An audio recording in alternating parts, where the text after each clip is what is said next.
inggah wonten ing satunggaling keluarga ing tlatah Jawi wonten adat ingkang sampun turun-temurun kangge nyeken kuyung wijilipun sang Jabang Bayi kangge nyekuyung wijilipun utawi lairipun Jabang Bayi menika wonten 6 tataran inggih menika Jabang Bayi wijil utawa metu bapakipun kabeh ngaturaken ari-ari nalika ibu nglairaken Jabang Bayi ingkang medal inggih menika Dani Allah lajeng kasusul kaliyan Jabang Bayi sasampunipun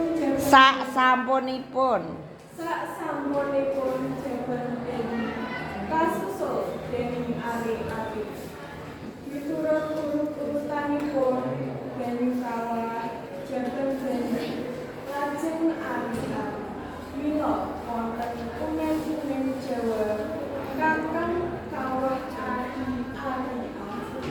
ari-ari kedahipun ukur kanthi ngantos atos sasampunipun dipun wadani kanthi ari saking lemah wonten ing salebeting kendhil kalaupun kula pun dipun paringi terapi lapa cilik sisir benang landong kunting cilik utawa remes diteruske sing brokoan sambutan brokohan menika satunggaling bacaan nalika Jabang Bayi nembe kemawon wijil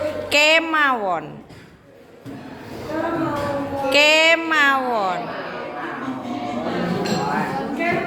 wijil kawon lair brokohan menika padatanipun arupi sepuh ing inggilipun dipunmukti budanan tempe ingkang dipun bungkus lapisan utawi bonjaros bubur abang saking wonten takir sajengipun pisang rasa lan jajan sasampunipun Jabang Bayi lair para pambibu sedherek dipun ngundang wonten ing acara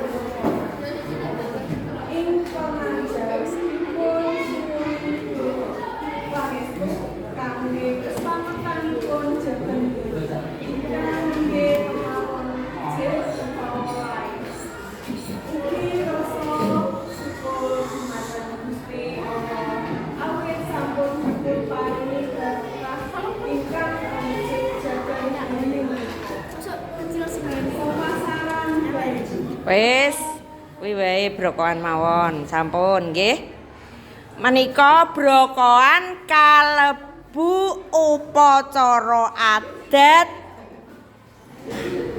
nalika bayi lair utawa mijil. Lah sing metu mau ya adat cah. Di apa cah?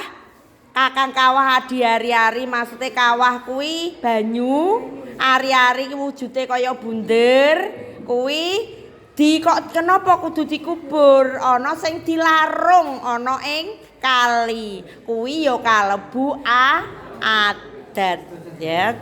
Kuwi jenenge upacara adat.